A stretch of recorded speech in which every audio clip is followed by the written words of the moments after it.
Hello, this is Romy Nelson, Nutrition and Dietetics Technician, registered and certified personal trainer. Today we're going to beat boredom eating.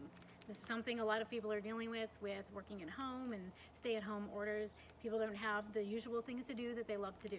So what do we do when we have boredom eating? Well, there's a few strategies, a few tips that you can do. You can do all or some of these. First thing, brush your teeth.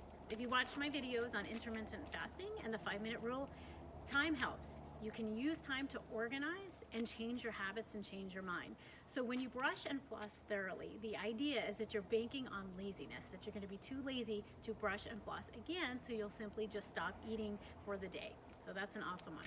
Another one is cleaning. I know a lot of us don't love to clean, but if you have your cleaning supplies very handy, hopefully there's no food handy. You should not have food in your workspace, but if you keep something like this in the workspace, you can go ahead and just say, okay, I'm going to take a 3-minute break. I'm going to clean a toilet. I'm going to clean a sink. I'm going to clean the Arcadia door. Just a few minutes. If you plan that, oh, I have to do this for an entire hour on the weekend, you might avoid doing it. But if you just have a short, tiny break where you're using that to get away from your workspace for a minute, to clear your head, it works. Exercise, my favorite way to beat boredom eating.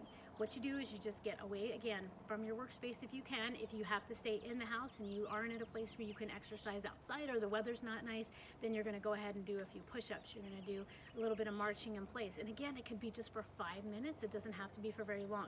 If you do have the time to take that longer break, it's during your lunch period. You can go ahead and do your 20-30-minute workout, or longer after your work hours or before your work hours. I do it before my work hours just so that I have it done. But those short breaks during the day are important, so you can continue to do those little exercise breaks to beat that boredom eating.